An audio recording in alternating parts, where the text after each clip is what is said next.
The women clutched each other's hands as the truck rumbled through the gates of the American compound. Their fingers were raw, nails broken and dirt-caked from months of digging trenches and hauling supplies for the Imperial Army. Through the canvas flaps, they caught glimpses of barbed wire, guard towers, and soldiers in unfamiliar uniforms. This was it. The moment they had dreaded since the island fell. The moment their officers had warned them about in hushed, terrified voices before fleeing into the jungle. "They will violate you," one lieutenant had said, his face pale with fear. "The Americans are barbarians. Death would be kinder than what awaits you in their camps." Now, as the truck jolted to a stop and American soldiers gestured for them to climb down, 23 Japanese women, civilian nurses, and support staff attached to the Imperial forces prepared themselves for the worst. Some whispered prayers. Others simply closed their eyes, waiting for the violence to begin. Instead, a female officer stepped forward. She wore the same green uniform as the male soldiers, but her demeanor was calm, almost gentle. Through a Japanese interpreter, a young Nisei woman from California, she spoke words that made no sense. "You will be processed, given medical examinations, and assigned quarters. You are prisoners of war under the protection of the Geneva Convention. You will be treated with dignity." The women exchanged confused glances. Dignity? In captivity? The concept seemed impossible, a cruel joke designed to lower their guard before the real horrors began. The first shock came during the medical examination. The women were separated into small groups and led into a clean white building that smelled sharply of disinfectant. They had expected rough handling, humiliation, perhaps worse. Instead, they found American military nurses, stern-faced but professional, who examined them with the efficiency of doctors in a civilian hospital. The interpreter explained each step. "They're checking for injuries, diseases, parasites. This is standard procedure." One of the Japanese women, Keiko, a nurse who had worked in field hospitals on Saipan, watched in amazement as the American nurse documented a festering wound on her arm with genuine concern. The nurse cleaned it carefully, applied ointment, and wrapped it in fresh white bandages. The gentleness of the touch was bewildering. Keiko had treated hundreds of Japanese soldiers with far less care, rushing through procedures as shells fell around them. "Why?" she whispered in broken English to the American nurse. The nurse looked up, surprised. "Because it's infected. We need to prevent sepsis." The answer was so matter-of-fact, so devoid of malice or superiority, that Keiko felt tears spring to her eyes. This was not the behavior of monsters. After the examinations, the women were herded into another building. They walked slowly, bodies tense with anticipation. This was where it would happen, they thought. Whatever cruelty the Americans had planned, it would unfold here, behind closed doors. The door opened. Inside was not a torture chamber, but something so unexpected that several women actually gasped. Mirrors, dozens of them lining the walls, chairs arranged in neat rows, sinks with running water, and along one counter, an array of items they hadn't seen in years. Combs, brushes, scissors, bottles of shampoo, and what looked like cosmetics? An American woman in civilian clothes stood waiting. She was older, perhaps 50, with gray hair styled in neat waves. Her smile was warm, though the Japanese women couldn't process it. Through the interpreter, she introduced herself as Mrs. Helen Morrison, a beautician from San Francisco who had volunteered to work at the camp. "Ladies," she said, her voice cheerful despite the language barrier, "I know you've been through a terrible ordeal. Today, we're going to help you feel human again. We're going to wash your hair, give you proper haircuts, and if you'd like, we can even do a bit of makeup. You deserve to feel like women, not just prisoners." The interpreter translated, her own voice shaking slightly. Even she seemed moved by the absurdity and kindness of the moment. Silence filled the room. The Japanese women stood frozen, unable to comprehend what they were hearing. A beauty salon? In a prison camp? For the enemy? One woman, Yuki, began to laugh. It was a sharp, almost hysterical sound that made the others flinch. But it wasn't mockery. It was the laughter of someone whose understanding of reality had just shattered completely. "This is madness," she said in Japanese. "Complete madness." Mrs. Morrison, not understanding the words but recognizing the emotional breakthrough, simply smiled and gestured to the chairs. "Please, sit down. Let's get started." The transformation began slowly. The first woman to sit was Michiko, a former schoolteacher who had been conscripted to work as a translator for the Imperial Army. Her hair, once long and carefully maintained, had been hacked short in the field and was now matted with dirt and grease. She had not properly washed it in 4 months. Mrs. Morrison guided her gently to a sink and tilted her head back. When the warm water began to flow over Michiko's scalp, she jerked in surprise. The temperature was perfect, not cold like the streams they had bathed in, but warm, almost hot, like the bathhouses of home. Mrs. Morrison worked shampoo into her hair, her fingers massaging Michiko's scalp with practiced care. The sensation was so overwhelming that Michiko began to cry silently, tears streaming down her face as months of dirt, fear, and trauma seemed to wash away with the soap. "It's all right, honey," Mrs. Morrison said softly, not knowing if Michiko understood but speaking anyway. "You're safe now. Let it out." Other women watched this scene with wide eyes. One by one, their resistance crumbled. They began to sit in the chairs, allowing American hands to touch them, to care for them in ways they had not been cared for in years. The room gradually filled with the sounds of running water, the snip of scissors, and hushed conversations. Some women remained silent throughout, too overwhelmed to speak. Others began to talk quietly with the interpreter, asking questions. "Why are they doing this?" The interpreter, Naomi, struggled to answer. How could she explain American values to women who had been taught that the enemy was subhuman? How could she describe a culture that, despite its own flaws and prejudices, had built systems requiring even prisoners to be treated with basic human dignity? "In America," Naomi finally said, "there's a belief that everyone deserves certain fundamental rights, even in war, even prisoners. It's not about liking you or forgiving what happened. It's about not becoming monsters ourselves." The answer didn't fully satisfy anyone, but it planted a seed of understanding. As the hours passed, the transformation became visible. Hair that had been dirty and tangled now hung clean and neatly trimmed. Faces that had been smudged with grime were scrubbed and, for those who wanted it, lightly touched with makeup. Not the heavy white paint of geishas, but subtle applications of powder and lipstick that simply made them look healthy and alive. Keiko stared at herself in the mirror after her turn. She barely recognized the woman looking back. Her hair was cut in a simple but flattering bob. Her skin, cleaned and moisturized, no longer looked gray and exhausted. She looked like a person again, not a shadow fleeing through jungles. "I forgot," she whispered in Japanese. "I forgot what I looked like." Mrs. Morrison, standing behind her, didn't need translation to understand. She placed a gentle hand on Keiko's shoulder and smiled at her reflection. The experience was not just about appearances. It was about the restoration of identity. For months, these women had been reduced to their functions: nurse, translator, cook, laborer. They had been told by their own officers that capture meant they would become less than human, objects of abuse and degradation. Instead, in this strange beauty salon inside a prison camp, they were being reminded that they were individuals, women with faces and names, and the capacity to feel beautiful. Not everyone accepted it easily. Hanako, a fierce young woman who had helped transport ammunition under fire, refused to sit in the chair for over an hour. She stood against the wall, arms crossed, glaring at the Americans with undisguised suspicion. "This is a trick," she insisted to the others. "They're softening us, making us weak.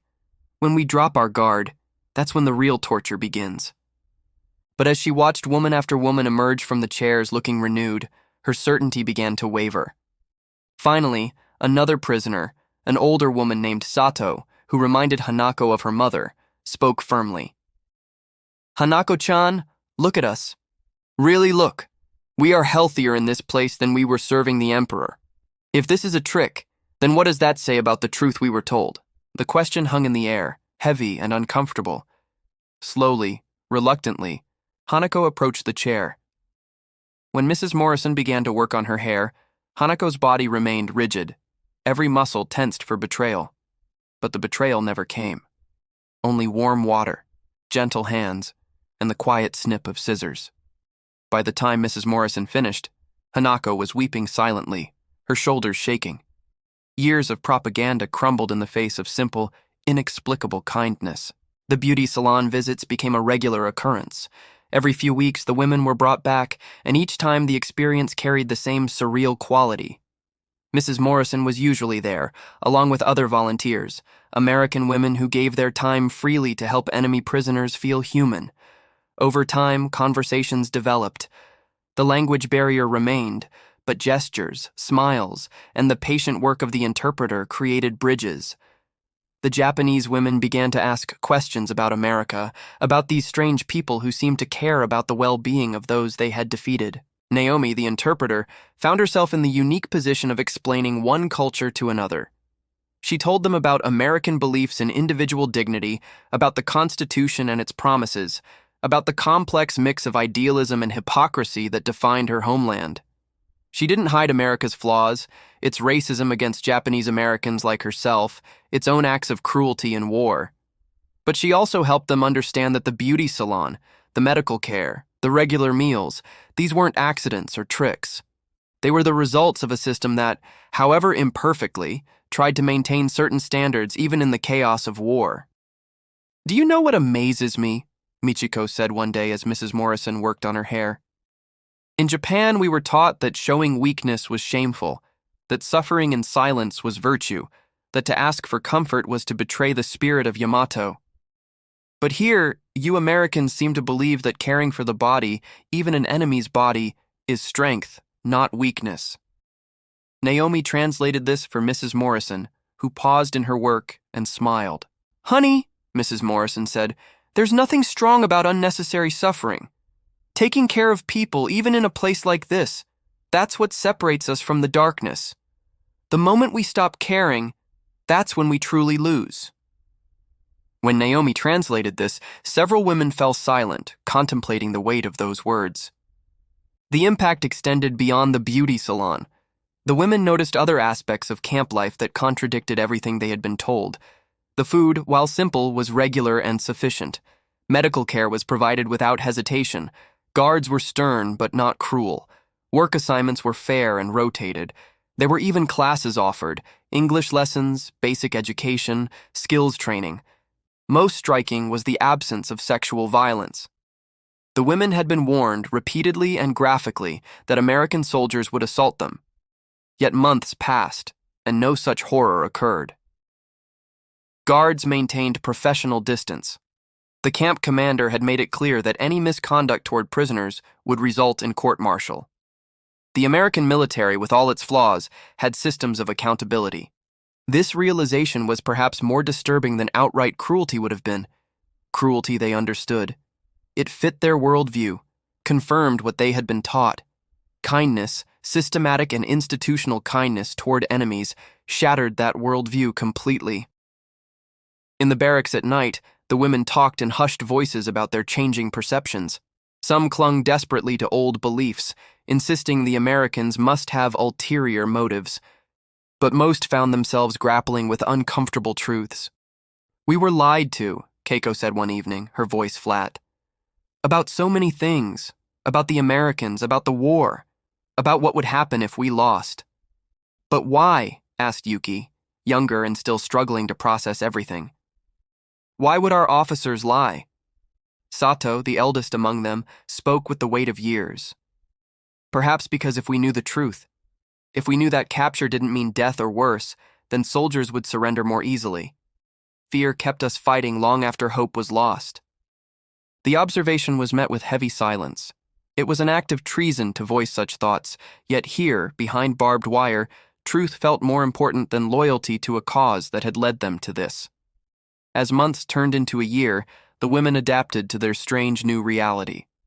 The beauty salon remained a central part of their experience, a ritual that marked time and maintained their sense of self. Mrs. Morrison became a familiar, even beloved figure. Her genuine warmth broke through cultural barriers and decades of propaganda. One day, Keiko approached Naomi with a request. Through the interpreter, she asked if she could speak to Mrs. Morrison directly to try to express something in her limited English. Mrs. Morrison smiled and nodded encouragingly. "Of course, dear. Go ahead." Keiko struggled with the words, her pronunciation rough but understandable. "Thank you. For see me. Not enemy. See me. Woman. Person." Mrs. Morrison's eyes filled with tears. She took Keiko's hand gently. "Oh, sweetheart. You were always a person. Always. War makes us forget that about each other, but it doesn't change the truth." Keiko bowed deeply, the Japanese gesture of profound respect and gratitude. Mrs. Morrison, understanding the significance, bowed back, not as deeply but with genuine respect. Other women witnessed this exchange. Several began to cry. The moment crystallized something they had all been feeling but couldn't articulate. In this place of captivity, they had found an unexpected dignity. In the hands of their enemies, they had been treated with a humanity that their own leaders had often denied them. When the war finally ended and repatriation began, the women faced the difficult task of explaining their experience. How could they tell their families that the Americans had been kind, that they had been taken to beauty salons, given medical care, treated as human beings? In a Japan devastated by defeat and atomic horror, such stories seemed almost obscene, a betrayal of those who had suffered far worse. Yet the memory remained, indelible and transforming. Years later, many of these women would speak of the beauty salon as a turning point in their understanding of the world. It had been a small thing, seemingly trivial compared to the grand tragedies of war. But in that triviality lay profound truth. Michiko, who became a teacher again in post-war Japan, would sometimes tell her students about the American beautician who had washed her hair with such care. "She taught me," Michiko would say, "that humanity persists even in the darkest circumstances. That civilization is measured not by how we treat our friends, but by how we treat our enemies when they are powerless before us." Keiko, who returned to nursing, carried the memory differently. She made it her life's work to advocate for patient dignity, for treating every person under her care with the same gentle professionalism the American nurses had shown her. "They saw me when I was at my lowest," she would tell her colleagues, "and they still treated me as someone worthy of care." Hanako, the fiercest resistor who had finally broken down in Mrs. Morrison's chair, found the memory most troubling. She struggled for years with what it meant, how to reconcile the kindness she had received with the devastation Japan had suffered. Eventually, she reached an uncomfortable conclusion. "We were taught that strength meant hardness, that compassion was weakness. The Americans proved us wrong. Their strength came from maintaining their humanity, even toward us. That's a lesson Japan needed to learn, painfully as we did."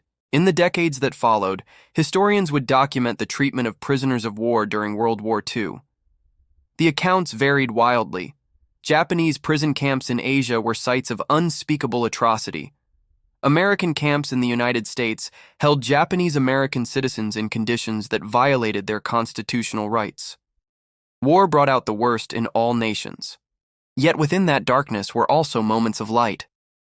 The beauty salon in that Pacific Island camp was one such moment.